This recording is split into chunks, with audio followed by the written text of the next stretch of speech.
વિદ્યાર્થી મિત્રો, આજે આપણે ધોરણ 9 વિષય વિજ્ઞાનના ચેપ્ટર નંબર 7 ગતિ પાઠ્યપુસ્તકને આપણે ચર્ચા કરીશું. ઉદાહરણ 8.2 જોઈએ.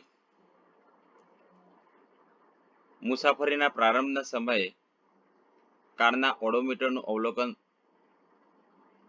2000 કિલોમીટર છે અને મુસાફરીના અંતમાં 2400 કિલોમીટર દર્શાવે છે.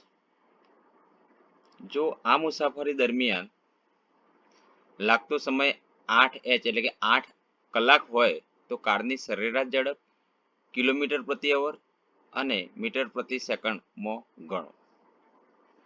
તો દાખલાની અંદર આપણે જોઈએ કે પ્રારંભમાં સમય કારના ઓડોમીટરને આપણે બીજું એક પણ નામ છે કે સ્પીડોમીટર. 1 માર્ક્સની અંદર પ્રશ્ન પૂછાય કે કાર કે બાઇક ચાલતું હોય તો એની ઝડપ માપવા માટેના સાધનને શું કહે છે? તો ઓડોમીટર અથવા સ્પીડોમીટર કહે છે. સરેરાશ ઝડપનું સૂત્ર છે કાપેલ કુલ અંતર ભાગ્યા લાગતો કુલ સમય. તો અહીંયા કાર છે ને, તો આપણે કાર માટે એવું લખીશું. તો અહીંયા પહેલા આપણે અંતર શોધીશું. તો કાર દ્વારા કપાયેલ કુલ અંતર એને s દ્વારા દર્શાવાય છે. તો જ્યારે અંતિમ વેગ હતું એ 2400 એટલે કે 2400 કિલોમીટર અને પ્રારંભિક અવલોકન 2000 હતું. તો 2400 માંથી -2000 જાય તો માઇનસ થાય તો 400 કિલોમીટર એટલે કે કાર દ્વારા કપાયેલ અંતર 400 કિલોમીટર છે આપણે કહી શકીએ. એના પછી આપણે સમય જોઈશું કે આ અંતર કાપવા માટે લાગતો સમય t એટલે સમય 8h એટલે કે 8 કલાક છે. તો આપણે પહેલા શું શોધ્યું? અંતર 2400 - 2000 એટલે કે અંતિમ અવલોકન અને માઇનસ પ્રારંભિક અવલોકન. આ બંનેમાંથી આપણે 2400 માંથી 2000 માઇનસ કરીએ તો 400 કિલોમીટર. તો અંતર 400 કિલોમીટર અને સમય 8 કલાકનો છે. હવે સરેરાશ ઝડપનું સૂત્ર છે વેગ ઝડપ v અને av એટલે એવરેજ સરેરાશ. s ભાગ્યા t. s એટલે કે અંતર અને t એટલે સમય. ચલો, અંતર કેટલું આપેલું છે? 400 કિલોમીટર અને સમય 8 કલાક. તો 8 × 5 = 40 અને આ 0 ઉપર લઈએ તો 5 ને એક બાજુમાં એક 0 મૂકીએ તો 50 કિલોમીટર અવર ઇનવર્સ. હવે બરાબર 50 કિલોમીટર પ્રતિ અવર ગુણ્યા કિલોમીટરને આપણે મીટરમાં ફેરવેલા છે તો 1 કિલોમીટર બરાબર 1000 મીટર.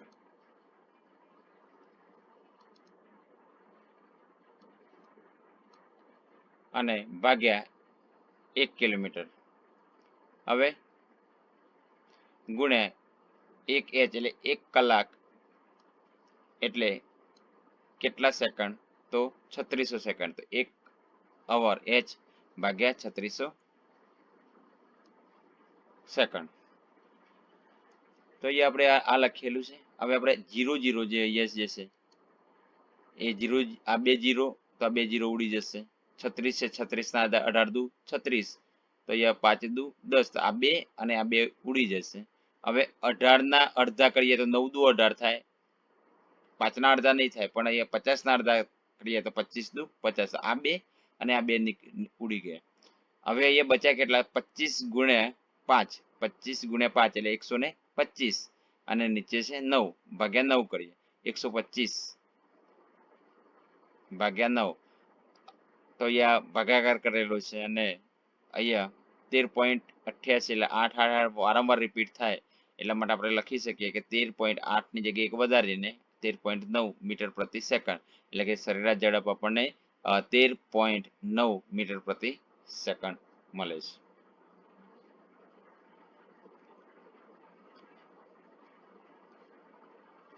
આમ કારની સરેરાશ ઝડપ 50 કિલોમીટર પ્રતિ અવર અથવા 13.9 મીટર પ્રતિ સેકન્ડ છે એમ આપણે કહી શકીએ.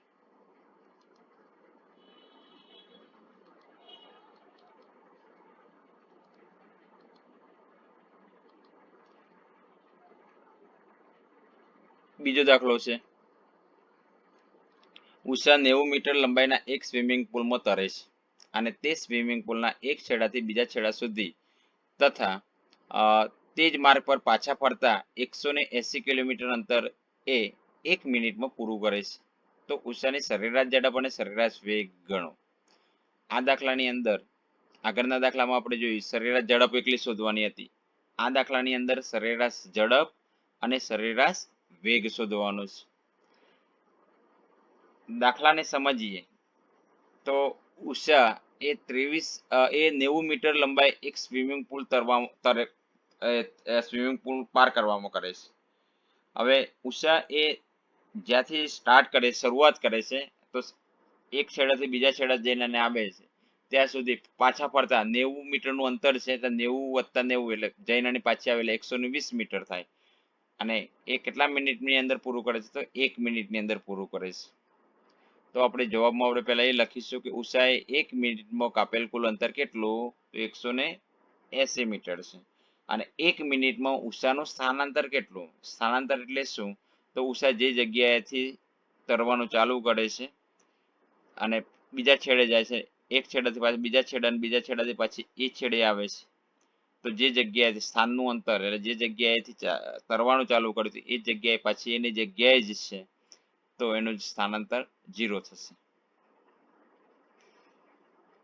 હવે આપણે સરેરાશ ઝડપનું સૂત્ર જોઈએ તો કાપેલ કુલ અંતર ભાગ્યા લાગતો કુલ સમય. અહીંયા આપણે કાપેલ કુલ અંતર કેટલું છે 180 મીટર અને લાગતો સમય 1 મિનિટ છે. 180 ને 180 મીટર અને 1 મિનિટ લખીશું. હવે 1 મિનિટને આપણે સેકન્ડ કેટલી ગુણ્યા 1 મિનિટ અને 60 સેકન્ડ. અહીં આપણે જોઈએ તો આ 0 અને આ 0 બંને ઉડી જશે અને પછી 6 અને 18 છે એટલે 6 તારી 18 એટલે અહીંયા જવાબ આવશે 3 મીટર સેકન્ડ ઇનવર્સ. તો સરેરાશ ઝડપ આપણને કેટલી મળી 3 મીટર પ્રતિ સેકન્ડ. એના પછી આપણે બીજું છે કે સરેરાશ વેગ ગણો. તો સરેરાશ વેગનું સૂત્ર છે સ્થાનાંતર અને લાગતો સમય. સરેરાશ ઝડપ અને સરેરાશ વેગની અંદર ડિફરન્ટ એટલે તફાવત શું છે સૂત્રમાં તો ઝડપની અંદર કાપેલ કુલ અંતર જ્યારે વેગની અંદર એ સ્થાનાંતર છે. ઝડપની અંદર કાપેલ અંતર હોય જ્યારે વેગની અંદર સ્થાનાંતર હોય અને બંનેની અંદર સરખું છે લાગતું સમય. ચલો સ્થાનાંતર કેટલું કર્યું તો 1 મિનિટની અંદર ઉષાએ સ્થાનાંતર 0 કર્યું અને લાગતો સમય 60 સેકન્ડ છે તો 0 ભાગ્યા 60 કરીએ તો 0 ને 0 એટલે મીટર પ્રતિ સેકન્ડ. આમ ઉષાની સરેરાશ ઝડપ 3 મીટર પ્રતિ સેકન્ડ અને 0 મીટર પ્રતિ સેકન્ડ છે સરેરાશ વેગ.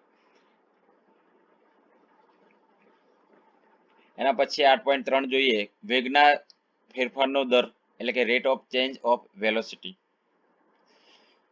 કોઈ વસ્તુની સુરેખ પથ પર નિયમિત ગતિ દરમિયાન તેનો વેગ સમય સાથે અચળ રહે છે અને આ કિસ્સામાં કોઈ પણ સમયગાળામાં વસ્તુના વેગના ફેરફારનો દર 0 છે. જો કે અનિયમિત ગતિમાં વેગ એ સમય સાથે બદલાય તો તેનું મૂલ્ય જુદા જુદા સમયે તેમજ જુદા જુદા બિંદુ પાસે જુદું જુદું હોય. તેથી કોઈ પણ સમયગાળામાં વસ્તુના વેગના ફેરફારનો દર 0 હોતો નથી. તો શું આપણે વસ્તુના વેગમાં થતા ફેરફારને દર્શાવી શકીએ? આ પ્રશ્નના જવાબ માટે આપણે એક અન્ય ભૌતિક રાશિનો ઉપયોગ કરીશું અને એ ભૌતિક રાશિ છે પ્રવેગ. તો પ્રવેગ વિશે પરિચય મેળવવો પડશે. પ્રવેગ એટલે શું? પ્રવેગની વ્યાખ્યા શું કહે છે તો કે જે એકમ સમયમાં વસ્તુના વેગમાં થતા ફેરફારને પ્રવેગ કહે છે અને એટલે કે પ્રવેગ બરાબર વેગમાં થતો ફેરફાર અને તે માટે લીધેલ સમય.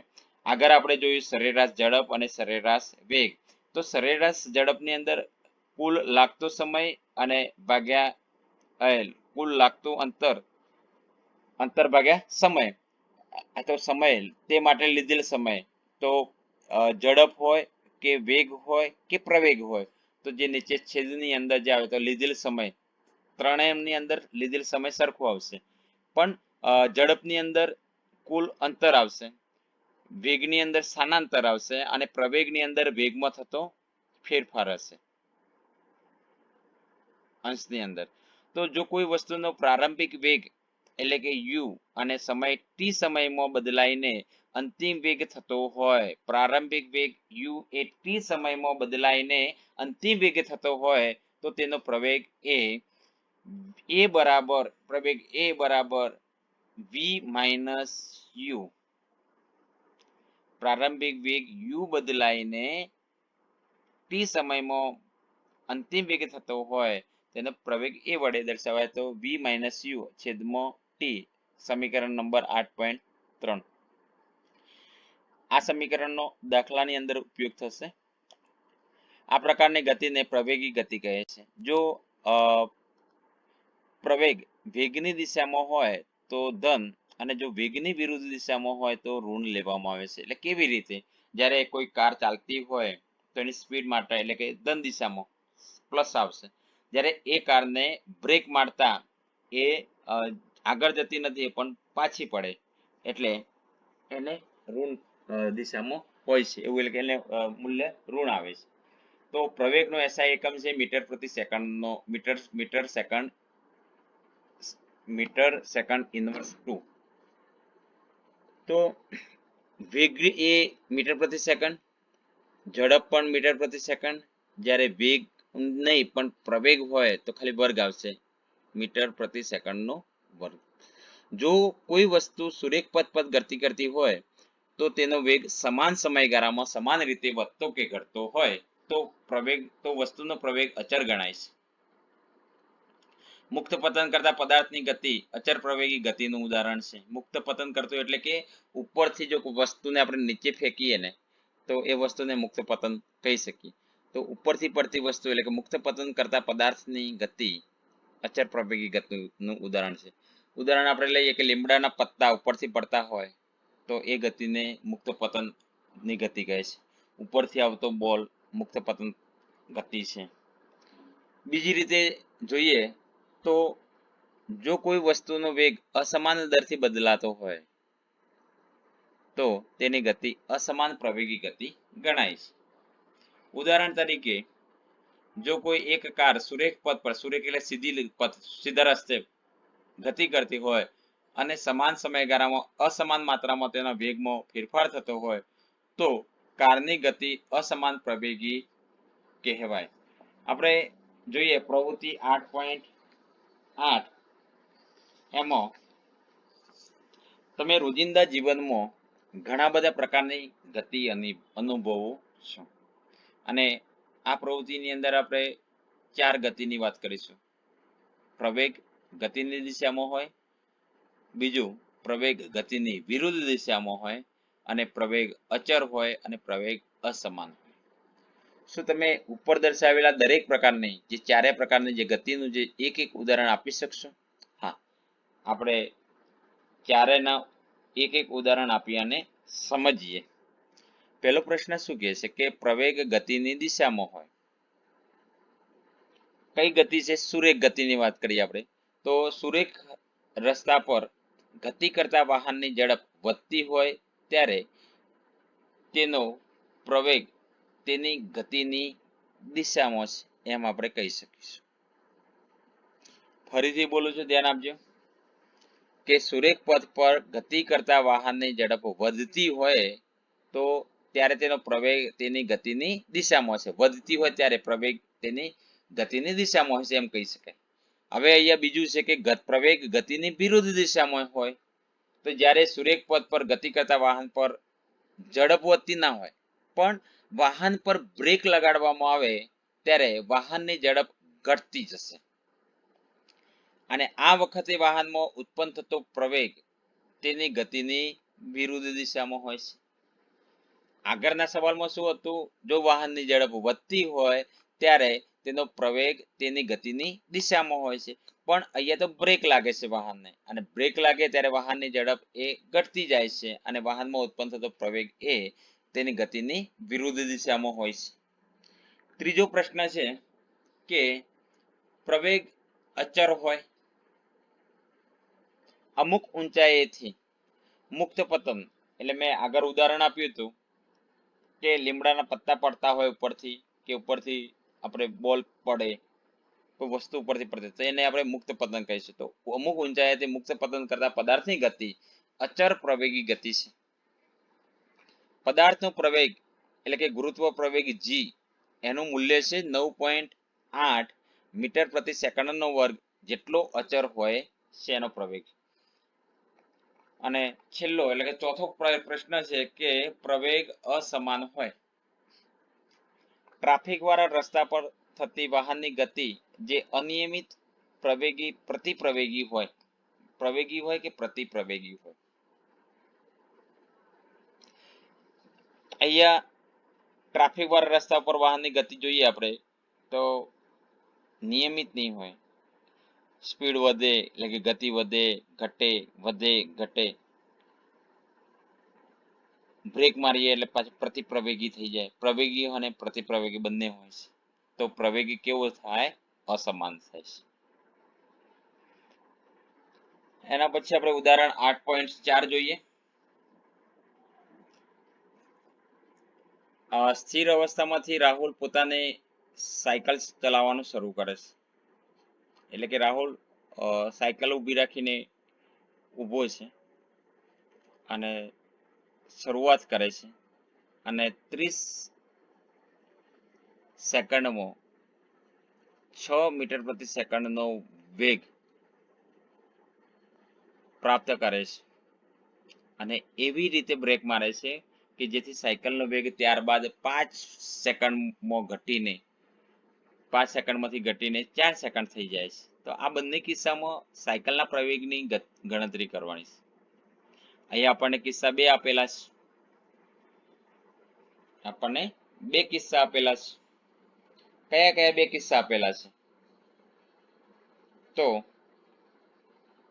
એક જોઈએ, પ્રથમ કિસ્સો આપણે પ્રાથમિક વેગ, પ્રારંભિક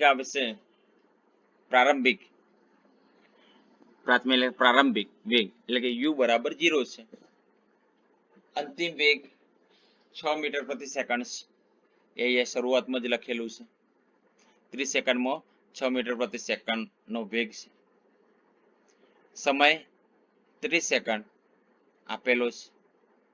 સમીકરણ 8.3 મેં કીધું હતું કે 8.3 એ બરાબર એટલે કે પ્રવેગનું સૂત્ર છે એ બરાબર અંતિમ વેગ માઇનસ પ્રારંભિક વેગ ભાગ્યા ટી.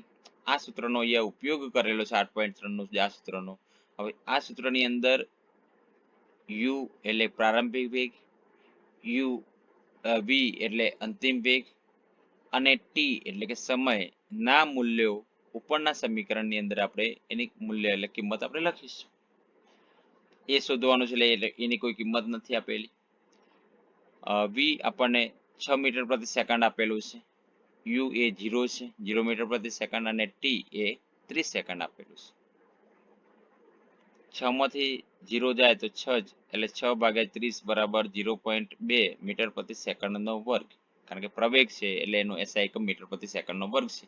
એવું આપણે આગળ જોયું હતું. અહીંયા લખેલું છે પ્રવેગનો SI એકમ મીટર પ્રતિ સેકન્ડનો વર્ગ છે. આ એક કિસ્સો થયો. હવે આપણે બીજા કિસ્સાની વાત કરીએ તો બીજા કિસ્સાની અંદર પ્રારંભિક વેગ કેટલો છે? 6 મીટર પ્રતિ સેકન્ડ. અંતિમ વેગ કેટલો થયો? તો 4 મીટર પ્રતિ સેકન્ડ. સમય 5 સેકન્ડ છે. એ પણ આપણને અહીંયા આપેલું છે. ત્યારબાદ 5મો ઘટીને 4 થઈ જાય છે અને 4 સેકન્ડમાં ઘટીને, બરાબર, તો એ આપેલો છે 5 સેકન્ડ ઘટીને. તો અહીંયા એ કિંમત એટલે કે સૂત્ર આ જ લખવાનું છે, એ બરાબર v માઇનસ યુ. જો v અહીંયા કેટલો આપેલો છે? 4 મીટર પ્રતિ સેકન્ડ. માઇનસ યુ કેટલું આપેલું છે 6 મીટર પ્રતિ સેકન્ડ અને ટી 5 સેકન્ડ આપેલું છે. હવે આપણે જોઈએ કે 4 માઇનસ 6 એટલે કે મોટી સંખ્યા કઈ છે -6. તો 6 માંથી 4 જાય તો મોટી કિંમત માઇનસ છે, તો એ જવાબ પણ માઇનસમાં જ આવશે, એટલે -2 ભાગ્યા 5 કરીએ તો -0.4 મીટર પ્રતિ સેકન્ડનો વર્ગ છે. આમ સાયકલનો પ્રથમ કિસ્સામાં પ્રવેગ 0.2 મીટર પ્રતિ સેકન્ડનો વર્ગ છે અને બીજા કિસ્સાની અંદર -0.4 મીટર પ્રતિ સેકન્ડનો વર્ગ છે.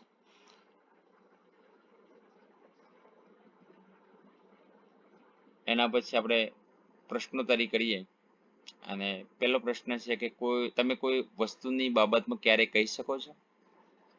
વસ્તુની બાબતમાં શું કહેવાની વાત કરે છે? જોઈએ કે તે અચળ પ્રવેગીથી ગતિ કરે છે અને બીજો સવાલ છે કે તે અસમાન પ્રવેગથી ગતિ કરે છે. અચળ પ્રવેગથી ગતિ કરે છે. હા, જ્યારે પદાર્થ સુરેખ પથ પર ગતિ કરતો હોય ને અને એક સરખા સમયગાળામાં તેનો વેગ એક સરખા પ્રમાણમાં વધતો જાય તો પદાર્થ અચળ પ્રવેગી કે નિયમિત પ્રવેગી ગતિ કરે છે તેમ કહેવાય. સમાન સમયગાળાની અંદર અને સમાન પ્રમાણમાં એક સરખા પ્રમાણમાં વેગ જો વધતો જાય તો તે અચળ પ્રવેગથી ગતિ કરે છે એમ આપણે કહી શકીએ. ચલો બીજો પ્રશ્ન શું કહે છે કે તે અસમાન પ્રવેગથી ગતિ કરે. અસમાન પ્લસ અચળ હતી, હવે અસમાનની વાત છે.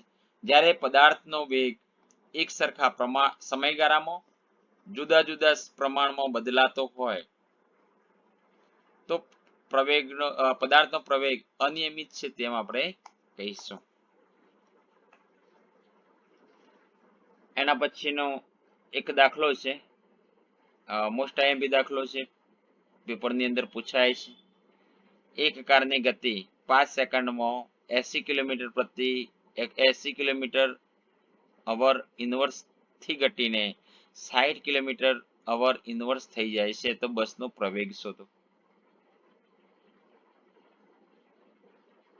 અહીંયા આપણે જોઈએ કે 80 માંથી ઘટીને 60 થઈ જાય છે તો પ્રવેગ શોધવાનો છે.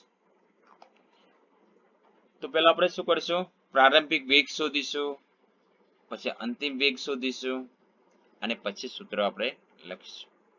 ચલો, બસનો પ્રારંભિક વેગ કેટલો છે?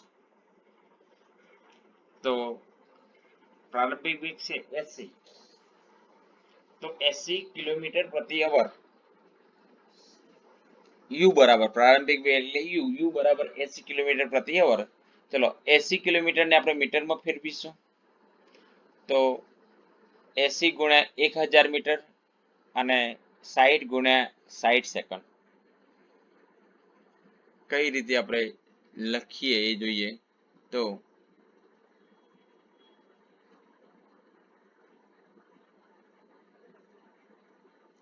અહીંયા લખીશું 80 ગુણ્યા 1000 મીટર અને ભાગ્યા 60 ગુણ્યા 60 એટલે 3600 થાય ને, તો 3600 સેકન્ડ. હવે અહીંયા આ 1 2 તો આ 2 0 ઉડી જશે, તો 80 ગુણ્યા 10 એટલે કેટલા 800 થાય ને, અને નીચે 3600 રહે, તો આનો જવાબ આપણને આ રીતે મળશે 80 ગુણ્યા 10 એટલે કે 800 અને ભાગ્યા 36 મીટર પ્રતિ સેકન્ડ. એને ઝડપ છે, પ્રારંભિક ઝડપ છે. હવે આપણે અંતિમ ઝડપ કેટલી થઈ? ઘટે છે ને, 80 માંથી ઘટીને 60 થઈ જાય છે.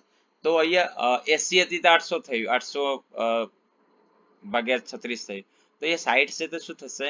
600 ભાગ્યા 36. હવે આપણે ટી એટલે સમય કેટલો આપેલો છે? 5 સેકન્ડ. ચલો આપણે સૂત્રનો ઉપયોગ કરીએ. સૂત્ર શું આપ્યું? તો 8.3 ની અંદર છે પ્રવેગનું સૂત્ર. પ્રવેગ એ બરાબર v માઇનસ યુ. ચલો v કેટલું આપેલું હતું? તો v આપણને આપ્યું હતું 600 ભાગ્યા 36 અને યુ કેટલું છે તો 800 ભાગ્યા 36 અને ભાગ્યા એસ ટી એટલે કે 5 સેકન્ડ. તો અહીંયા 800 માંથી 600 જાય તો 200 અને ભાગ્યા 36 અને 1/5 આવે. તો અહીંયા જોઈએ બરાબર જવાબ આવશે -10/9. હવે 10/9 એટલે 10 ભાગ્યા 9 કરીએ આપણે તો આપણને જવાબ મળશે 1.11 મીટર પ્રતિ સેકન્ડનો વર્ગ. એ જ રીતે એના પછીનો દાખલો છે કે એક ટ્રેન રેલવે સ્ટેશનથી ગતિનો પ્રારંભ કરે છે અને તે અચળ ઝડપથી ગતિ કરી અને 10 મિનિટમાં 40 કિલોમીટર પ્રતિ અવરની ઝડપ પ્રાપ્ત કરે છે તેનો પ્રવેગ શોધો. આની અંદર પણ પ્રારંભિક ઝડપ, અંતિમ ઝડપ, પ્રારંભિક ઝડપ કેટલી છે 0, અંતિમ ઝડપ કેટલી આપી 40 આપેલી છે, 40 આપેલી છે. તો અહીંયા 40 ઝડપમાંથી આપણને મીટર પ્રતિ સેકન્ડમાં કેટલી મળશે 100/90 થઈ જશે. તમે તમારી જાતે ગણજો.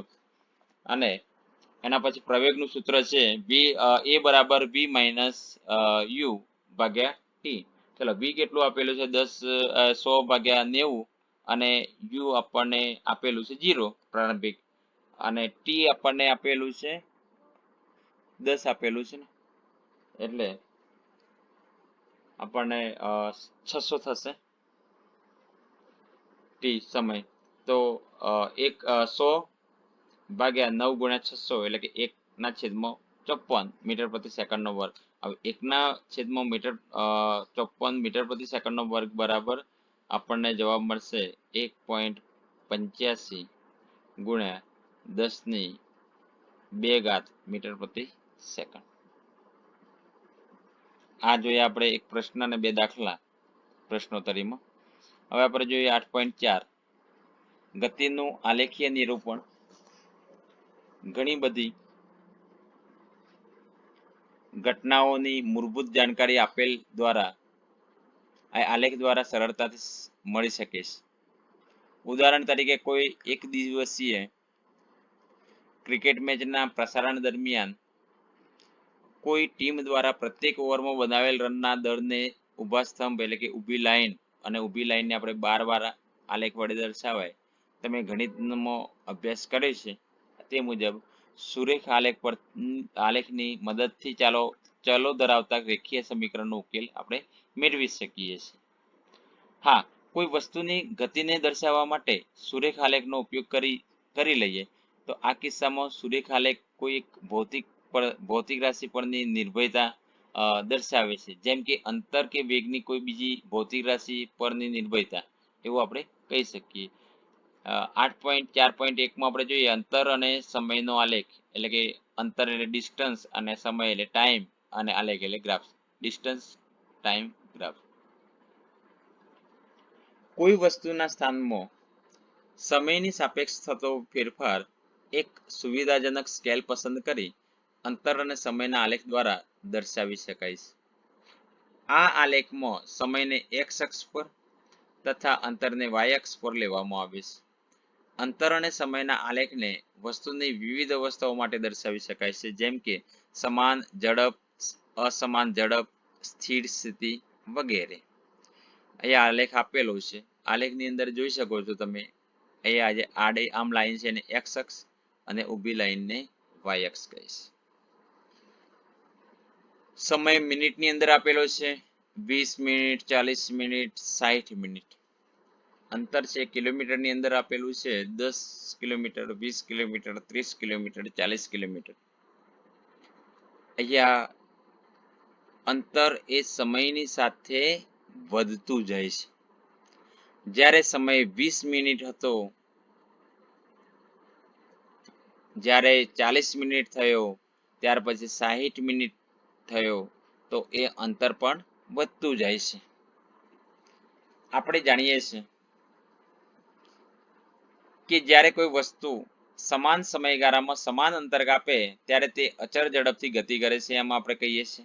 અને જે દર્શાવે છે કે વસ્તુ એક આપેલ કુલ અંતરના સમપ્રમાણમાં છે.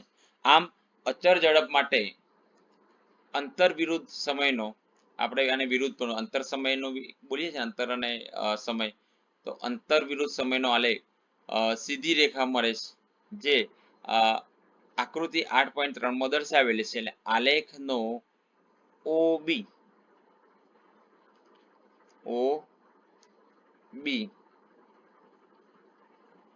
ભાગ દર્શાવે છે કે અંતર સમાન દરથી વધી રહ્યું છે.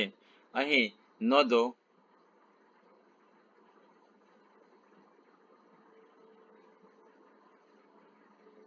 કે y અક્ષ પર વસ્તુ એક આપેલ કુલ અંતરના મૂલ્ય જેટલું જ તેને કરેલા સ્થાનાંતરનું મૂલ્ય લો, તો તમે અચળ ઝડપને બદલે અચળ વેગ એવું પદ આપણે વાપરી શકીએ છીએ.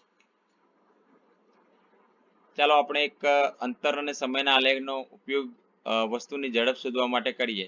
આ માટે આકૃતિ 8.3 માં દર્શાવેલા અંતર સમયના આલેખમાં નાનો ખંડ કયો એ બી ધ્યાનમાં લઈએ.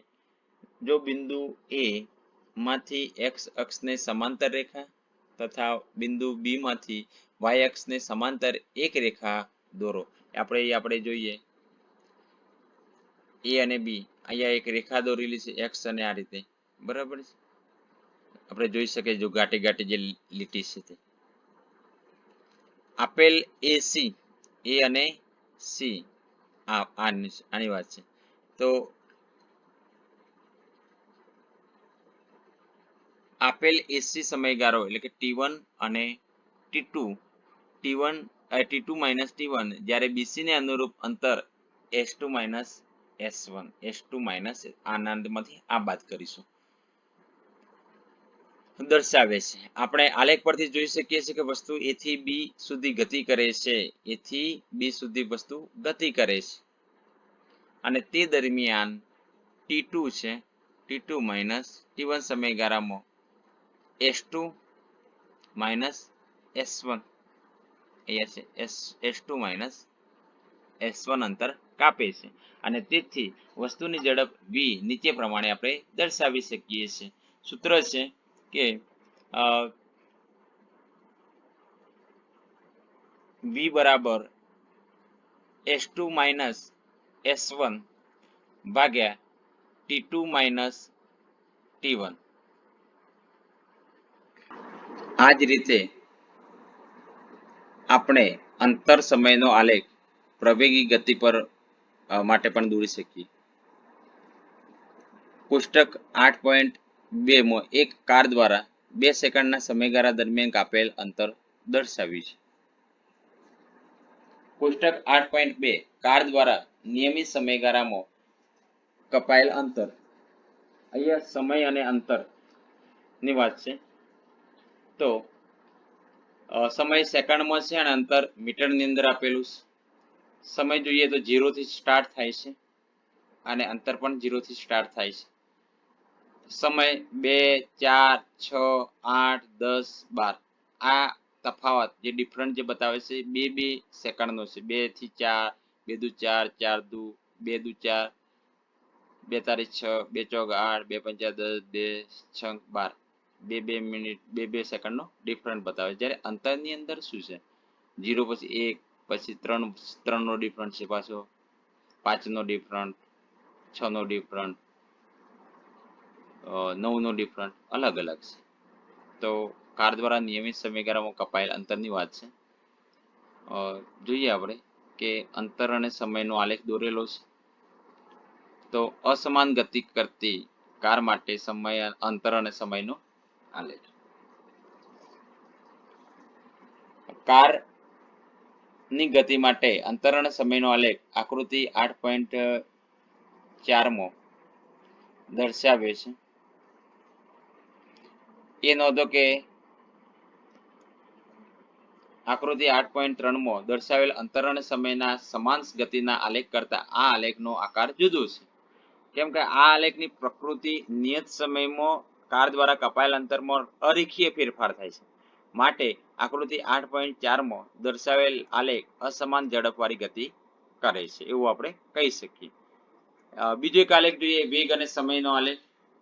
વેગ એટલે વેલોસિટી, વેગ અને સમય એટલે ટાઈમ, વેલોસિટી વિરુદ્ધ સમય એટલે ટાઈમ નો ગ્રાફ. સુરેખ પથ પર ગતિ કરતી એક વસ્તુના વેગમાં સમય સાથે થતા ફેરફારને વેગ અને સમયના આલેખ દ્વારા દર્શાવાય છે. આ આલેખમાં સમયને એક્સ અક્ષ પર અને વેગને વાય અક્ષ પર દર્શાવે છે. જો વસ્તુ સમાન વેગથી ગતિમાન હોય તો સમય સાથે વેગ અને સમયના આલેખની ઊંચાઈમાં કોઈ ફેરફાર થતો નથી. આકૃતિ 8.5 માં તેથી એક્સ અક્ષને સમાંતર એક સીધી રેખા હશે. 8.5 માં 40 કિલોમીટર પ્રતિ અવર ના અચર વેગથી ગતિ કરતી કાર માટે વેગ સમયનો આલેખ દર્શાવેલો છે. આપણે જાણીએ છીએ કે અચર વેગથી ગતિ કરતી વસ્તુના વેગ અને સમયના ગુણાકાર પરથી તેનું સ્થાનાંતર મળે છે અને વેગ સમયના આલેખ અને સમયની અક્ષ વડે ઘેરાયેલા ભાગનું ક્ષેત્રફળ વસ્તુના સ્થાનાંતરનું મૂલ્ય આપે છે.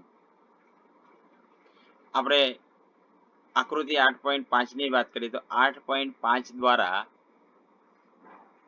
T1 થી T2 સમયગાળા દરમિયાન કાર દ્વારા કપાયેલ અંતર શોધવા માટે T1 અને T2 સમયને અનુરૂપ બિંદુઓ પરથી આલેખ પર લંબ દોરો.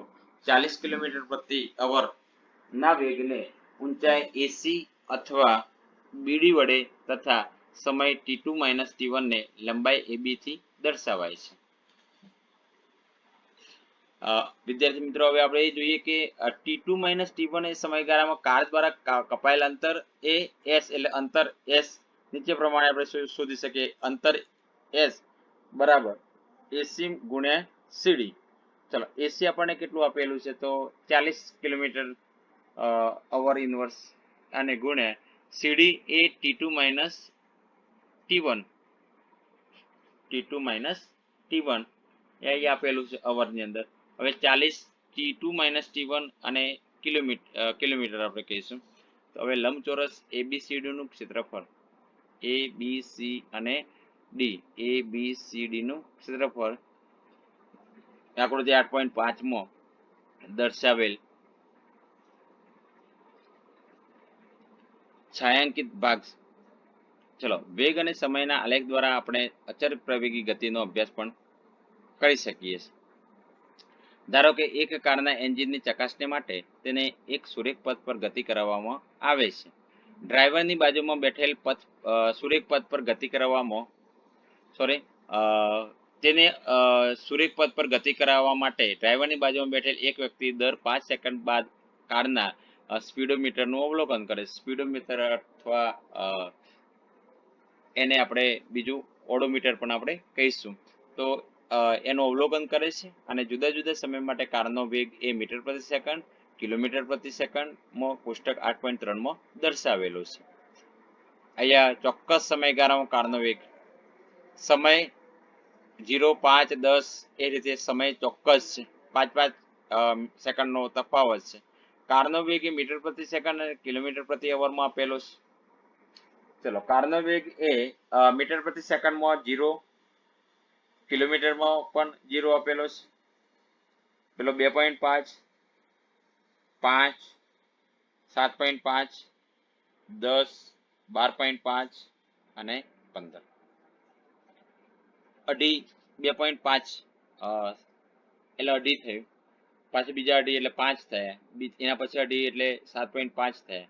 તો કેવું છે? નિયમિત છે. વેગ કેવો છે? નિયમિત છે. ચલો, કિલોમીટર પ્રતિની અંદર જોઈએ તો 9, 18, 9, 9, 9, 2, 18, 9, 3, 27, 9, 36 આ પણ નિયમિત છે. તો આ કિસ્સામાં કારની ગતિ એ વેગ અને સમયનો આલેખ આકૃતિ 8.6 માં દર્શાવેલ છે. અહીંયા આપણે જોઈ શકીએ છીએ. અને આ આલેખનો આકાર દર્શાવે છે કે સમાન સમયગાળામાં વેગમાં થતો ફેરફાર સમાન છે. આમ બધી જ અચર પ્રવેગી ગતિ માટે વેગ અને સમયનો આલેખ સીધી રેખામાં હોય છે. જો સીધી રેખામાં હોય તો સમાન છે એમ આપણે કહી શકીએ. આલેખની આપણે ચર્ચા કરીએ તો આલેખની અંદર જો સમય એક્સ અક્ષ ઉપર આપેલું છે અને વેગ એ વાય અક્ષ ઉપર આપેલું છે. જો સમય 5, 10, 15, 20, 25 અને 30 એમ 5 મિનિટનો ડિફરન્સ છે. જ્યારે વેગની અંદર પણ જુઓ તમે 10, 20, 30, 40, 50, 60 એમ આપેલું છે. અચર પ્રવેગથી ગતિ કરતી કાર માટે વેગ વિરુદ્ધ સમયનો આલેખ. તમે વેગ અને સમયના આલેખ દ્વારા કાર વડે કપાયેલ અંતર પણ આપણે માપી શકીએ છીએ. જો વેગ સમયના આલેખ નીચે ઘેરાયેલા ભાગનું ક્ષેત્રફળ આપેલ સમયગાળામાં કાર દ્વારા કપાયેલ અંતર એટલે કે સ્થાનાંતરનું મૂલ્ય દર્શાવે, તો જો કાર અચર વેગથી ગતિ કરતી હોય તો આકૃતિ આ આકૃતિની વાત છે 8.6 માં દર્શાવેલ ભાગ એ, બી, સી અને ડી તેણે કાપેલ અંતર દર્શાવેલ છે. પરંતુ કારનો વેગ એ પ્રવેગી ગતિના કારણે બદલાતો હોવાથી કાર દ્વારા કપાયેલ અંતર એસ એ વેગ સમયના આલેખ 8.6 માં દર્શાવેલો એ, બી, સી, ડી અને અહીંયા ઈ દ્વારા મેળવી શકાય છે. હવે અંતરની વાત કરીએ. અંતર બરાબર એબીસીડી નું ક્ષેત્રફળ. ચલો એબીસીડી નું ક્ષેત્રફળ, એબીસીડી નું ક્ષેત્રફળ એટલે એમાં ચોરસ પણ, લંબચોરસ પણ આવશે અને ત્રિકોણ પણ આવશે. એ, બી, સી, ડી, ઈ નું ક્ષેત્રફળ બરાબર એબીસીડી નું એટલે કે લંબચોરસ નું ક્ષેત્રફળ ગુણ્યા ત્રિકોણનું ક્ષેત્રફળ. ચલો એબીસીડી નું ક્ષેત્રફળ એટલે કે એબી ગુણ્યા બીસી, એબી ગુણ્યા બીસી અને વત્તા એકના છેદમાં 2 પાયો ગુણ્યા વેધ. પાયો એટલે એડી અને વેધ એટલે એડી પાયો અને ડી ઈ એ એનો વેધ છે. તો 1/2 પાયો ગુણ્યા વેધ એ ત્રિકોણનું ક્ષેત્રફળ છે. તો અનિયમિત પ્રવેગી ગતિના કિસ્સામાં વેગ અને સમયનો આલેખ ગમે તે આકારનો હોઈ શકે છે. હવે આપણે બે આલેખની આપણે વાત કરીશું.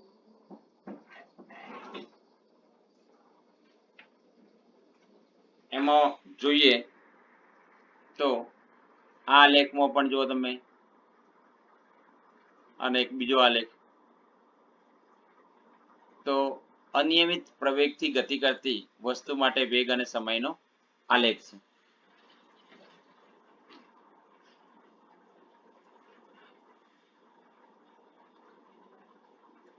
આકૃતિ 8.7 એમાં એટલે પહેલે જે છે એ આની વાત છે. એમાં વેગ સમયનો આલેખ દર્શાવે છે કે વસ્તુની ગતિ એવી છે કે વેગ એ સમય સાથે ઘટતો જાય છે. જ્યારે આકૃતિ 8.7 અને બી ની વાત છે કે કોઈ વસ્તુના વેગમાં અસમાન ફેરફાર વેગ સમયના આલેખમાં દર્શાવેલ છે. આ આલેખનું અર્થઘટન કરવાનો આપણે પ્રયત્ન કરીએ. એક પ્રવૃત્તિ છે 8.9. આ પ્રવૃત્તિની અંદર એક ટ્રેનના 3 સ્ટેશનો એ, બી અને સી પાસે આગમન અને પ્રસ્થાનના સમય તથા સ્ટેશન બી અને સી ના સ્ટેશન એ થી અંતર કોષ્ટક 8.4 માં દર્શાવેલ છે.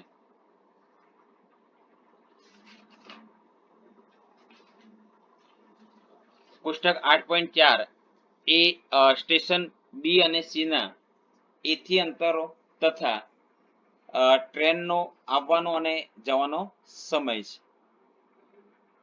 ચલો આપણે જોઈએ સ્ટેશન એ, બી અને સી 3 સ્ટેશન છે. એની અંદર એ થી અંતર જોઈએ તો 0 છે. આવવાનો સમય આગમન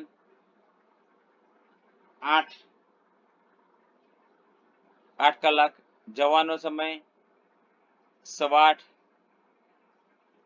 ચલો જોઈએ બીજા સ્ટેશનની અંદર અંતર 120 કિલોમીટરનું અંતર છે.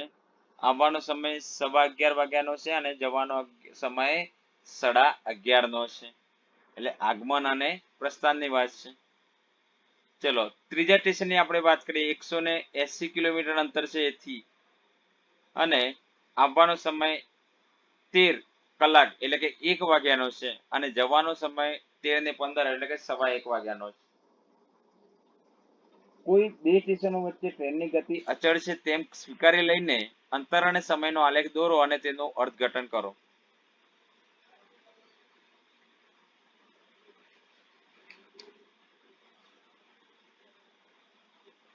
ચર્ચા કરીએ આપણે એ, બી અને સી ની ટ્રેનની. તો ટ્રેન માટે અંતર અને સમયનો આલેખ આકૃતિ માં દર્શાવે કે 8 થી 8:15 સુધી ટ્રેન સ્ટેશન એ પર ઉભેલી છે. અહીંયા આની અંદર છે કેટલા વાગે 8 થી 8:15 સુધી સ્ટેશન ઉપર જ ઊભી છે અને સ્ટેશન એ ઉગમ બિંદુ અથવા સંદર્ભ બિંદુ ઓ લીધેલ છે. 8:15 થી 11:15 સુધી ટ્રેન અચળ ગતિ કરીને અર્થાત નિયમિત ગતિ કરીને સ્ટેશન બી ઉપર આવે છે, જે એ થી બી એ 120 કિલોમીટર અંતર કાપે છે. ચલો એના પછી આપણે જોઈએ તો 11:15 થી અહીંયા 11:15 છે ને 11:15 થી 11:30 સુધી એ ટ્રેન સ્ટેશન બી ઉપર ઊભી છે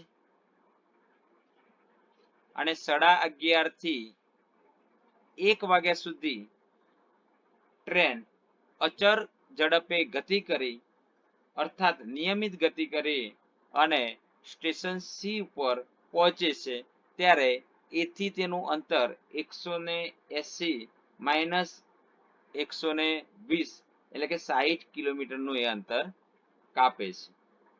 તો 1 વાગ્યાથી 1:15 વાગ્યા સુધી ટ્રેન એ સ્ટેશન ઉપર ઊભી રહે છે. તો ત્રણે સ્ટેશનની વાત કરી. અહીં સ્ટેશન એ થી બી સુધીનું અંતર 120 અંતર ટ્રેન એ 3 કલાકની અંતર કાપે છે. તેથી એ અને બી વચ્ચેની ઝડપ v1 બરાબર 120 ભાગ્યા 3 કરીએ એટલે 40 કિલોમીટર પ્રતિ અવર થઈ જશે. ચલો બીજું કે સ્ટેશન બી ની વાત કરીએ તો બી થી સી સુધીનું અંતર કેટલું છે? 180 માઇનસ 20 કરીએ 120 કરીએ તો 60. તો 60 કિલોમીટર અંતર 1 કલાકની અંદર અંતર કાપે છે. તો 1 કલાક અને 30 મિનિટની અંદર કાપે છે. અને બી અને સી વચ્ચે તેની ઝડપ v2 માઇનસ 60 કિલોમીટર અને 1.5 કલાક એટલે 40 કિલોમીટર પ્રતિ અવર. અને અત્રે આલેખના બે વિભાગો એટલે કે ઢાળ કેવા છે? સમાન છે. તો આ આલેખ ઉપર આપણે આ ચર્ચા વિચારણા પરથી નિષ્કર્ષ કરી શકીએ કે જ્યારે ગતિ અનિયમિત હોય છે ત્યારે અંતર અને સમયનો આલેખ સુરેખ હોય છે અને આ સુરેખનો ઢાળ પદાર્થનો વેગ દર્શાવે છે, કારણ કે સુરેખ પથ પર એક જ દિશામાં અચળ ઝડપે ગતિ કરે છે. એના પછીની બીજી એક પ્રવૃત્તિ છે 8.10. ફિરોજ અને તેની બહેન સાનિયા તેમની સાયકલો પર શાળાએ જાય છે.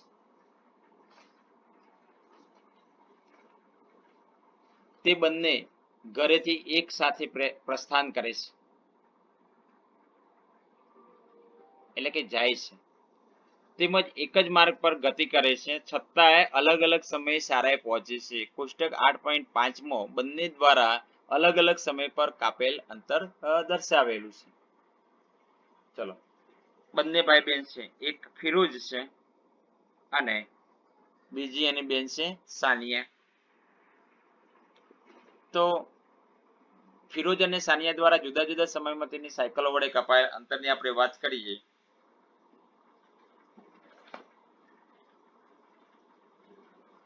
સમય 8 વાગ્યાનો, 8:05 નો સમય, 8:10 નો સમય, 8:15, 8:20, 8:25 5 મિનિટનો સમયનો ડિફરન્ટ એટલે તફાવત છે. હવે ફિરોજ દ્વારા કપાયેલ અંતર અને સાનિયા દ્વારા કપાયેલ અંતર અહીંયા કિલોમીટરની અંદર આપેલું છે. 8 વાગે તો બંને કેવા હતા? ઘરે જતા પ્રસ્થાન કરે છે. ક્યારેક પ્રસ્થાન કરે છે અહીંયા ઘરેથી પ્રસ્થાન કરે છે ત્યારે તે એક જ માર્ગે ગતિ કરે છે. પણ એ સમય આપે 8 ને 5, 8 ને 5 એ ફિરોજ એ 1 કિલોમીટર અંતર કાપે છે, જ્યારે સાનિયા એ ફિરોજી કરતા થોડું ઓછું અંતર કાપે એટલે 0.8 કરે છે, 8 અંતર કાપ્યું છે. એ જ રીતે 8 અને 10 મિનિટે ફિરોજ 1.9 કિલોમીટર અંતર કાપે છે, તો સાનિયા 1.6 કિલોમીટર અંતર કાપે છે. એના પછી 8.15 એટલે કે 8:15 2.8 કિલોમીટર અંતર ફિરોજ કાપે છે અને સાનિયા 2.3 કિલોમીટર અંતર કાપે છે. એટલે ફિરોજ કરતા સાનિયા એ ઓછું અંતર કાપે છે એવું અહીંયા દર્શાવે છે. એના પછી 8 ને 20 મિનિટે, 8 ને 25 મિનિટે, 8 ને 25 મિનિટે ફિરોજ અંતર નથી કાપતો. ફિરોજે 8 ને 20 3.6 કિલોમીટર અંતર કાપી લે છે, જ્યારે સાનિયા તો 3 કિલોમીટર જ અંતર કાપે છે. સાનિયા એ 8 ને 25 3.6 કિલોમીટર અંતર કાપે. આપણે આ લેખ ઉપરથી આપણે કહી શકીએ કે ફિરોજ એ 8 ને 20 3.6 કિલોમીટર અંતર કાપી, જ્યારે સાનિયાએ 8 ને 25 મિનિટે 3.6 અંતર કાપે. આ બંનેની ગતિ માટે અંતર અને સમયનો આલેખ એક જ સ્કેલ પર દોરો અને તેનું અર્થઘટન કરો.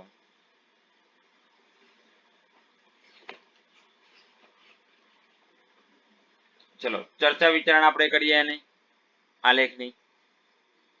તો યોગ્ય સ્કેલ માપ લઈને ફિરોજ અને સાનિયા માટે અંતર અને સમયના આલેખ આકૃતિમાં આપણે દર્શાવી શકીએ. ચલો અંતરે y અક્ષ ઉપર અને સમયે x અક્ષ ઉપર દર્શાવવાનો હોય. અત્રે ફિરોજ માટેનો અંતર અને સમયનો આલેખ સાનિયા માટેના અંતર અને સમય આલેખ થી ઉપર જશે, જે દર્શાવે છે કે ફિરોજીની ઝડપ સાનિયા કરતા કેવી છે? વધારે છે. આમ છતાંય બંનેની ઝડપ અનિયમિત છે એમ આપણે કહી શકીએ. પ્રશ્નોત્તરી આપણે કરીએ. પ્રશ્નો જોઈએ. પહેલો પ્રશ્ન છે કે કોઈ વસ્તુની નિયમિત અને અનિયમિત ગતિ માટે અંતર સમયના આલેખનો આકાર કેવો હોય છે? વસ્તુની નિયમિત અને અનિયમિત બંને ગતિ સમય અને આલેખ માટેનો. તો આપણે કહી શકીએ કે નિયમિત ગતિ માટે અંતર અને સમયનો આલેખ સુરેખ હોય છે, જ્યારે અનિયમિત ગતિ માટે નો આલેખ જે દર્શાવે છે કે જે સમય અક્ષ એટલે x અક્ષ સાથે ઢળતો હોય છે, પરંતુ આલેખના ઢાળનું કોઈ મૂલ્ય એટલે શૂન્ય અને અનંત નહીં હોય. પણ અનિયમિત માટે અંતર અને સમયનો આલેખ સુરેખ હોતો નથી. અંતર અને સમયનો આલેખ એ કઈ વસ્તુ નિયમિત હોય ત્યારે સુરેખ હોય છે, જ્યારે અનિયમિત હોય ત્યારે સુરેખ હોતો નથી. આનો બીજો પ્રશ્ન આપણે જોઈએ તો કોઈ વસ્તુની ગતિની બાબતમાં તમે શું કહી શકો જેનો અંતર અને સમયનો આલેખ સમયની સાથે અક્ષને સમાંતર હોય?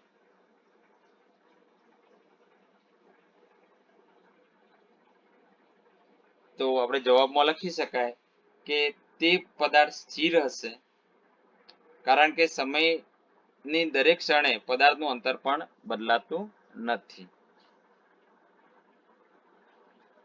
ત્રીજો પ્રશ્ન છે કોઈ વસ્તુની ગતિની બાબતમાં તમે શું કહી શકો કે જેનો ઝડપ અને સમયનો આલેખ સમયની અક્ષને સમાંતર રેખા હોય? હા, તો પદાર્થ અચર ઝડપે ગતિ કરતો હશે, કારણ કે સમયના દરેક ક્ષણે પદાર્થની ઝડપો બદલાતી નથી.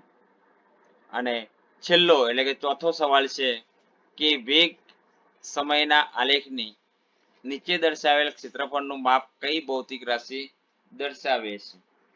અહીંયા ભૌતિક રાશિની વાત છે.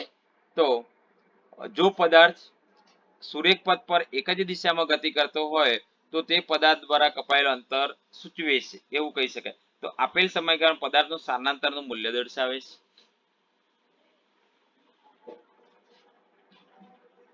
એના પછી આપણે જોઈએ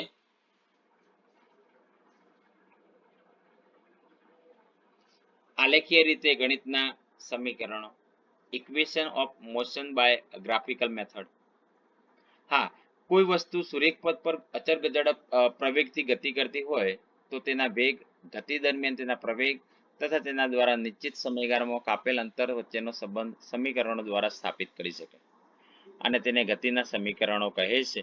આ પ્રકારના 3 પ્રકારના સમીકરણો આપણે નીચે પ્રમાણે છે. પેપરની અંદર એક માર્ક્સની અંદર સમીકરણો પૂછાય અને મોટા પ્રશ્નની અંદર પણ સમીકરણો હોઈ શકે કે આલેખીય રીતે ગણિતના ગતિના સમીકરણો લખો. ચલો v બરાબર u વત્તા at, ચલો s બરાબર ut વત્તા 1/2 at નો વર્ગ અને ત્રીજું સમીકરણ છે 2as બરાબર v નો વર્ગ માઇનસ u નો વર્ગ, એટલે કે અંતિમ વેગનો વર્ગ માઇનસ પ્રારંભિક વેગનો વર્ગ. હવે u એ t સમયે એ જેટલા અચળ પ્રવેગથી ગતિ કરતી વસ્તુનો પ્રારંભિક વેગ અને v એટલે અંતિમ વેગ છે, જ્યારે વસ્તુ દ્વારા t સમયમાં કાપેલ અંતર s છે. સમીકરણ 8.5 ની અહીંયા વાત છે v બરાબર u વત્તા at, એટલે કે વેગ અને સમય વચ્ચેનો સંબંધ દર્શાવે છે. પ્રશ્ન પૂછાય કે વેગ અને સમય વચ્ચેનો સંબંધ દર્શાવતું સમીકરણ વેગ અને સમય, તો v બરાબર u વત્તા at. જ્યારે સમીકરણ 8.6 એ 8.6 એટલે કે આ છે સ્થાન અને સમય વચ્ચેનો સંબંધ દર્શાવે છે. પહેલું છે વેગ અને સમય, બીજું છે સ્થાન અને સમય. ચલો સ્થાન અને સમયનો સૂત્ર છે s બરાબર ut વત્તા 1/2 at નો વર્ગ અને છેલ્લે છે સમીકરણ 7 જે વેગ તેમજ સ્થાન વચ્ચેનો સંબંધ દર્શાવે છે. તેને સમીકરણ 8.5 અને 8.6 પરથી ટીનો લોપ કરી અને મેળવી શકાય છે.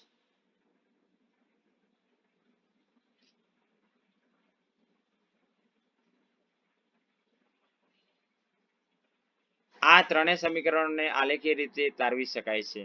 ચલો પહેલું આપણે શું જોયું? વેગ અને સમયનો, બીજું સ્થાન અને સમયનો, અને ત્રીજું વેગ અને સ્થાનનો. તો ત્રીજું શું છે? 2as બરાબર v નો વર્ગ માઇનસ u નો વર્ગ. તો આ ત્રણેય સમીકરણો આલેખીય રીતે વડે પણ આપણે તારવી શકીએ છીએ. એના પછી આપણે જોઈએ કે 8.5.1 વેગ સમય સંબંધ માટેનું સમીકરણ વેગ અને સમય. ચલો ગતિના સમીકરણ મેળવવા માટેનો વેગ અને સમયનો આલેખ એની આપણે ચર્ચા કરીએ. તો અહીંયા આલેખ આપેલો છે. ચલો આલેખ પરથી તમે જોઈ શકો કે વસ્તુનો પ્રારંભિક વેગ u જે બી બિંદુ પાસે અને તે ટી સમયમાં વધીને v એટલે કે બિંદુ બી પાસે એટલે કે જેટલો થાય છે a થી b સુધીનું છે, પ્રારંભિક અને અંતિમ a થી b સુધીનો એ આપણે જોઈ શકીએ છીએ. ચલો વેગ એક સાથે એક સમાન દર એટલે a થી બદલાય છે અને આકૃતિ 8.8 માં બિંદુ બી થી બે લંબ એટલે કે બીસી અને બીઈ અનુક્રમે સમય તથા વેગની અક્ષો પર દોરેલ છે અને પ્રારંભિક વેગ ઓએ દ્વારા અંતિમ વેગ બીસી દ્વારા તથા સમયગાળામાં ટીને ઓસી દ્વારા દર્શાવેલ છે. બીડી બરાબર શું છે? ડીસી માઇનસ સીડી અને એ ટી સમયગાળામાં વેગમાં થતો ફેરફાર દર્શાવે છે.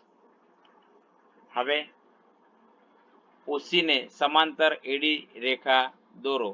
આલેખ પરથી આપણે જોઈ શકીએ છીએ કે બીસી બરાબર બીડી વત્તા ડીસી બરાબર બીડી વત્તા ઓએ થાય. હવે બીસી બરાબર શું છે? વી એટલે કે અંતિમ વેગ અને ઓએ બરાબર શું છે? યુ અને યુ એટલે કે પ્રારંભિક વેગ. તો બીસી બરાબર અંતિમ વેગ અને ઓએ બરાબર પ્રારંભિક વેગ મુકતા ચલો વી બરાબર બીડી થયું, વી બરાબર બીડી વત્તા યુ થયું, એટલે બીડી બરાબર શું થયું? વી આ બાજુ જાય અને માઇનસ યુ આવશે, યુ મળશે. સમીકરણ નંબર 8.8 આપીએ છે.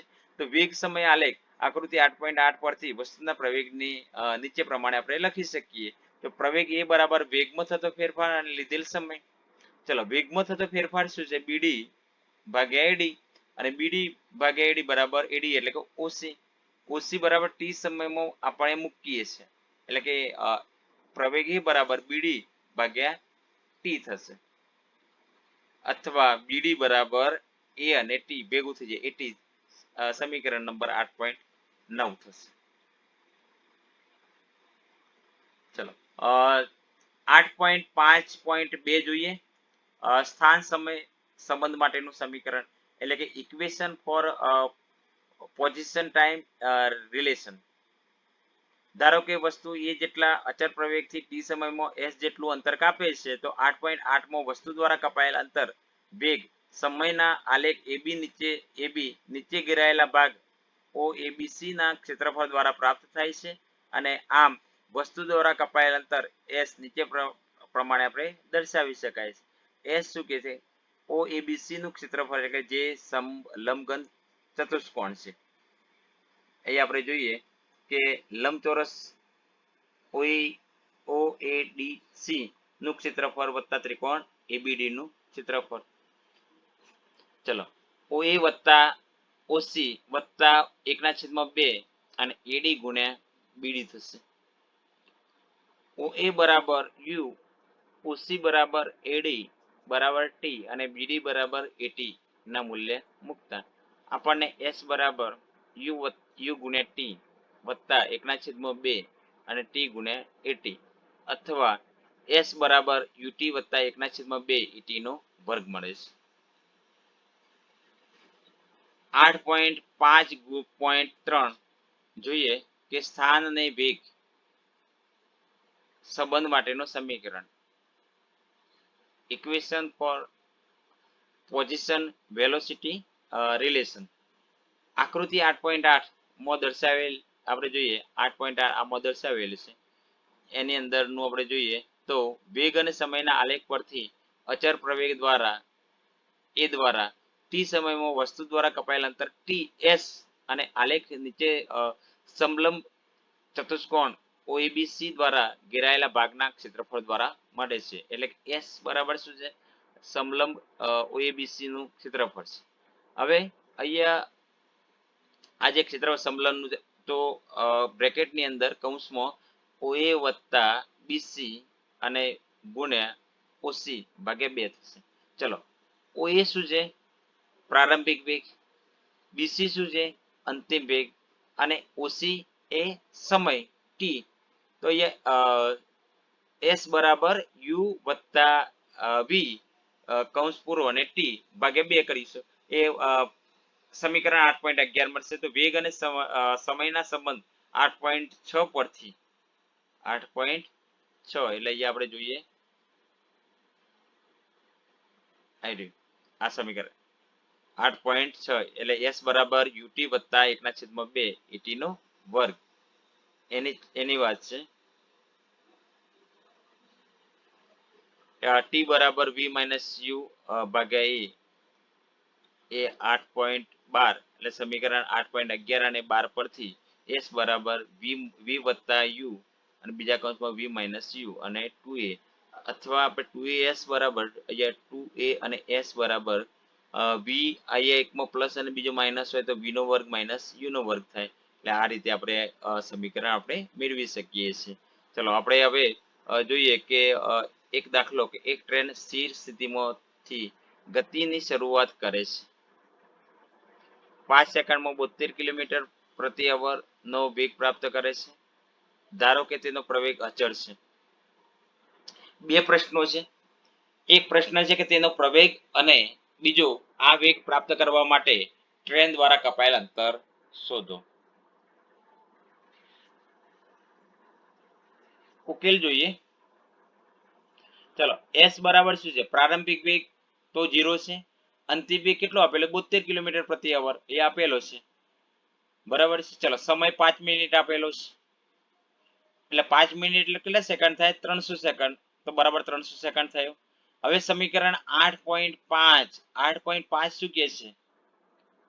આપણે જોઈએ 8.5 આ સમીકરણ છે. v બરાબર u વત્તા એટી. v બરાબર u વત્તા એટી. તો એ બરાબર પ્રવેગનું સૂત્ર છે v માઇનસ યુ અને છેદમાં ટી. v કેટલો આપેલો છે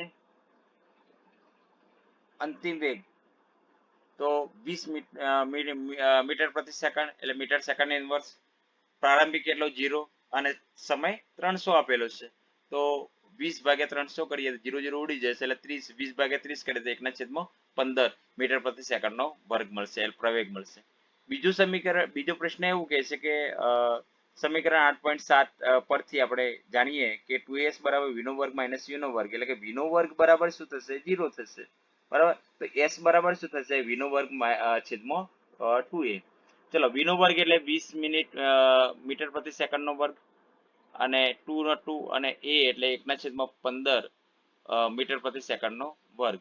હવે આનો જવાબ મળશે 300 મીટર અને 300 મીટર એટલે કેટલા કિલોમીટર, તો 3 કિલોમીટર.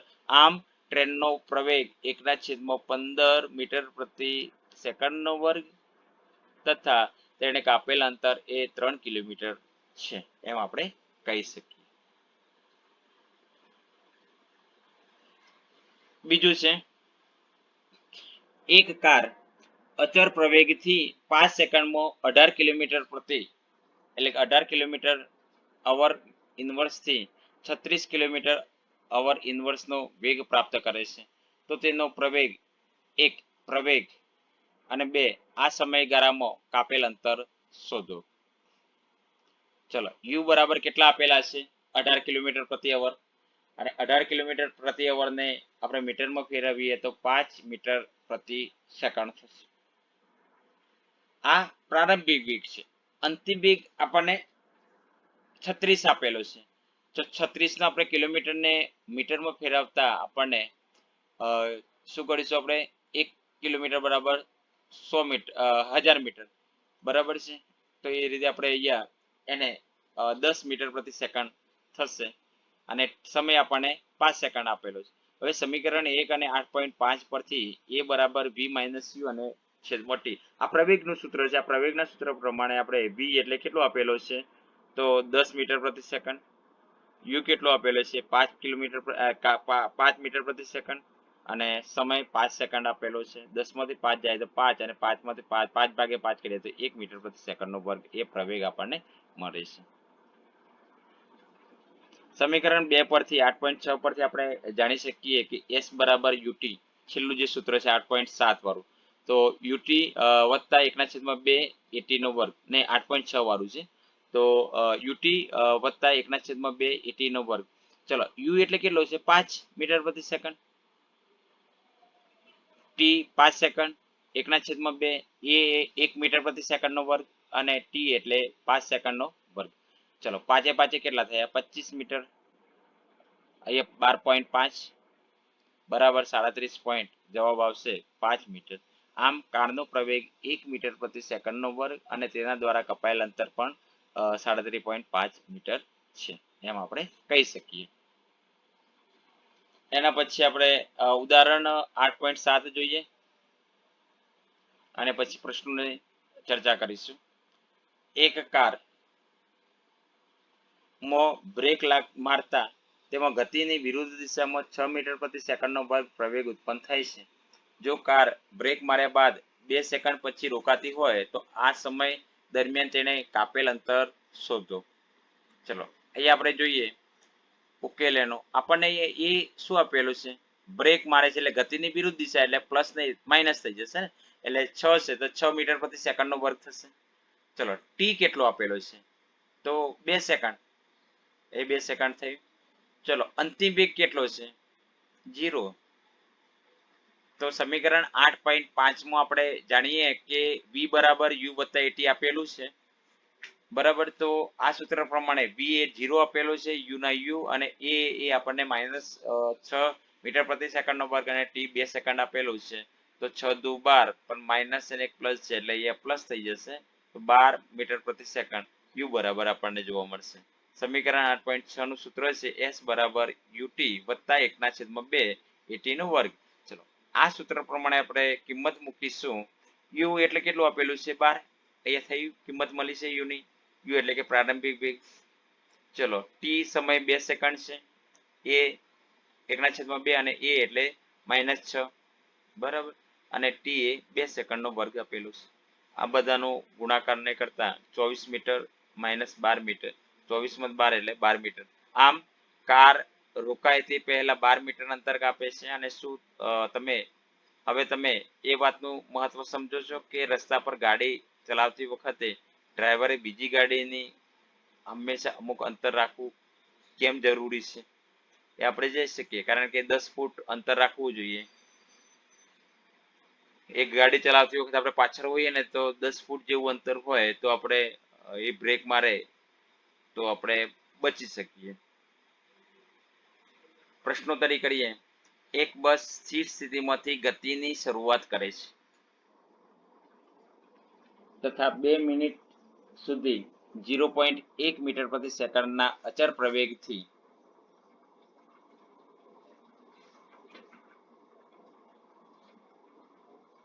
ગતિ કરે છે, તો એ એટલે કે પ્રવેગ પ્રાપ્ત કરેલ ઝડપ અને બી તેને કાપેલ અંતર શોધો.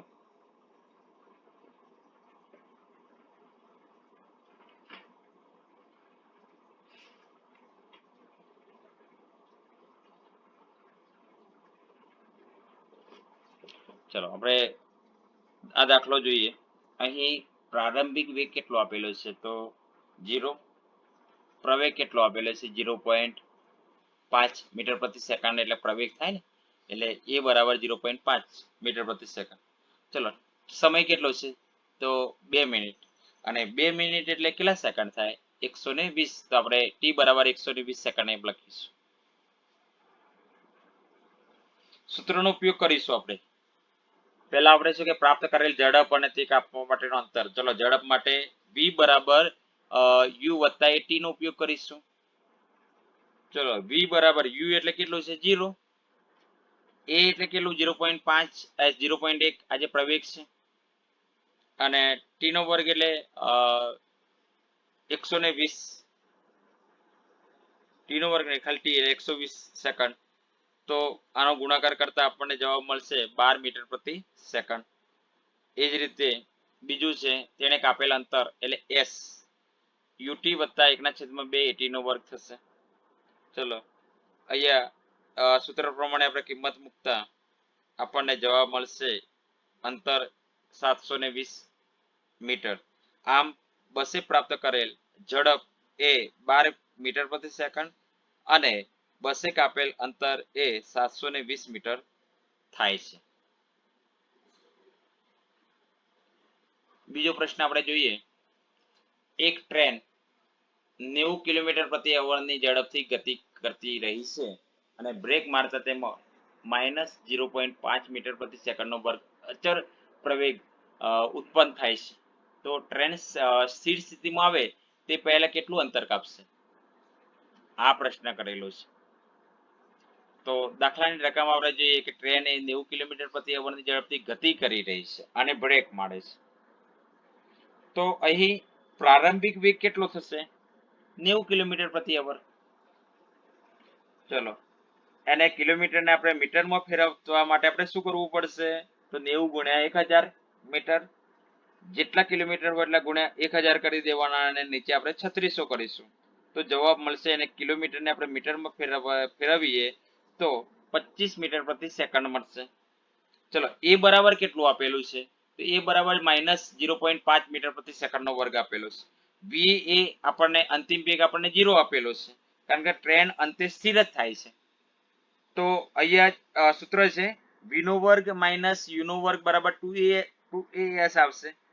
ચલો v નો વર્ગ એટલે 0, u નો વર્ગ 25 મીટર પ્રતિ સેકન્ડ થાય, નો વર્ગ થશે 2 ના 2 બરાબર 2, અને a એટલે 0.5 અને s ના s. ચલો s બરાબર શું થશે? -25 ગુણ્યા 25 અને છેદમાં -2 ગુણ્યા 0.5 થશે. ચલો 25 ગુણ્યા 25 અને નીચે 2 ગુણ્યા 0.5 બરાબર અહીંયા જવાબ આવશે 6.25 મીટર. આમ ટ્રેન સ્થિર સ્થિતિમાં આવે તે પહેલા 625 મીટર અંતર કાપશે એમ આપણે કહી શકીએ. એના પછી આપણે ત્રીજો દાખલો જોઈએ તો એક ટ્રોલી ઢોરાવ ધરાવતી સપાટી પર 2 મીટર પ્રતિ સેકન્ડના વર્ગના પ્રવેગથી નીચે તરફ ગતિ કરી રહી છે અને ગતિની શરૂઆત બાદ 3 સેકન્ડના અંતે તેનો વેગ કેટલો હશે? તો આ પણ દાખલો ઈઝી છે અને નાનો છે. અહીંયા પ્રારંભિક વેગ 0 છે, પ્રવેગ આપણને આપેલો છે 2 મીટર પ્રતિ સેકન્ડનો વર્ગ. વિદ્યાર્થી મિત્રો યાદ રાખજો, મીટર પ્રતિ સેકન્ડનો વર્ગ હોય તો પ્રવેગ જ હોય, એટલે એ બરાબર પ્રવેગ લખી દેવાનો છે. આપણે પ્રારંભિક કેટલું આપેલું? 0 આપેલું છે. ચલો સમય કેટલો આપેલો છે? તો અહીંયા 3 સેકન્ડ આપેલો છે, t બરાબર 3 સેકન્ડ. જે નંબર જે લખેલા છે ને આને આપણે વ્યાખ્યાયિત કરીશું એને. ચલો અંતિમ વેગ કેટલો આપેલો છે એ આપેલો નથી, આપણે શોધવાનો છે. ચલો v બરાબર સૂત્રનો ઉપયોગ કરવાનો છે, v બરાબર u વત્તા at. ચલો v બરાબર u કેટલો આપેલો છે? 0 વત્તા a આપણને પ્રવેગ આપેલો છે 2 મીટર પ્રતિ સેકન્ડનો વર્ગ અને t સમય કેટલો આપેલો છે? તો સમય આપણને 3 સેકન્ડ. તો આનો ગુણાકાર કરતા 3 2 નો વર્ગ અને એ 3 એટલે કે 6 સેન્ટીમીટર પ્રતિ 6 સેન્ટીમીટર સેકન્ડ ઇન્વર્સ થશે. આમ ટ્રોલી સ્થિર સ્થિતિમાંથી ઢોરાવ પરથી નીચે તરફ ગતિ કરે છે ને ત્યારે 3 સેકન્ડના અંતે તેનો વેગ 6 સેન્ટીમીટર સેકન્ડ ઇન્વર્સ જેટલો હશે. એના પછીના બે દાખલા છે. હવે એ દાખલા જોઈએ. એમાં ચોથો દાખલો છે કે એક રેસિંગ કારનો અચળ પ્રવેગ 4 મીટર પ્રતિ સેકન્ડનો વર્ગ છે અને જો ગતિની શરૂઆત 10 સેકન્ડના અંતે તેણે કેટલું અંતર કાપેલ હશે? તો અહીંયા આપણે શું શોધવાનું છે કે જે રેસિંગ કાર છે એને કેટલું અંતર કાપ્યું છે. ચલો આપણે પહેલા શું પ્રારંભિક, પછી પ્રવેગ અને અંતિમ વેગ. પ્રારંભિક કેટલું છે? 0. પ્રવેગ કેટલો છે? 4 મીટર પ્રતિ સેકન્ડ અને અંતિમ અને સમય કેટલો છે? તો 10 સેકન્ડ. ચલો કયા સૂત્રનો ઉપયોગ કરવો પડશે? અહીંયા આપેલું છે અંતર, અંતર એટલે s, કયું? 8.6. s બરાબર ut વત્તા 1/2 at નો વર્ગ. આ સૂત્રનો આપણે ઉપયોગ કરતા અને આ સૂત્રની અંદર જો કિંમત મૂકતા આપણને જવાબ મળશે s ની કિંમત, s નો આપણો જે જવાબ મળશે અંતરનો 200 મીટર. એટલે આપણે લખી શકીએ કે આમ સ્થિર સ્થિતિમાંથી ગતિની શરૂઆત કર્યા બાદ 10 સેકન્ડના અંતે રેસિંગ કારે 200 મીટર અંતર કાપેલ હશે. છેલ્લો દાખલો આપણે જોઈએ કે એક પથ્થરને ઉધ્વ દિશામાં 5 સેકન્ડ મીટર સેકન્ડ ઇન્વર્સના વેગથી ફેંકવામાં આવે તો ગતિ દરમિયાન પથ્થરનો અધોગ દિશામાં પ્રવેગ 10 મીટર પ્રતિ સેકન્ડ. તો પથ્થર કેટલી ઊંચાઈ પ્રાપ્ત કરશે અને તેને પહોંચતા કેટલો સમય લાગશે? દરેકની અંદર આપણે શું પેલા પ્રારંભિક વેગ કેટલો આપેલો છે? 5. પ્રવેગ કેટલો છે? 10 મીટર પ્રતિ સેકન્ડ. પણ અહીંયા શું કરે? પથ્થરનો અધો દિશામાં, કઈ દિશામાં? અધો દિશામાં ફેંકો એટલે માઇનસ આવશે, બરાબર. ચલો ઊંચાઈ એટલે કે v, અંતિમ વેગ 0. કયા સૂત્રનો ઉપયોગ થશે? પહેલા સૂત્ર 8.5 વાળું, v બરાબર u વત્તા at. ચલો હવે એની કિંમત મૂકતા આપણને t બરાબર કેટલો મળશે? 0.5 સેકન્ડ. એમ કહે v પછી છેલ્લે એ આવશે, બીજો છેલ્લું સૂત્ર છે 8.7 વાળો, v નો વર્ગ માઇનસ u નો વર્ગ 2as. એની પણ કિંમત મૂકતા આપણને s બરાબર 1.25. આમ પથ્થર 1.25 મીટર જેટલી મહત્તમ ઊંચાઈ પ્રાપ્ત કરશે અને ત્યાં પહોંચવા માટે 0.5 સેકન્ડ જેટલો સમય લેશે, એમાં આપણે કહી શકીએ. તો વિદ્યાર્થી મિત્રો, આજનો વિડીયો પસંદ આવ્યો હોય તો વિડીયોને લાઈક કરો, શેર કરો અને સબસ્ક્રાઇબ કરવાનું ભૂલતા નહીં.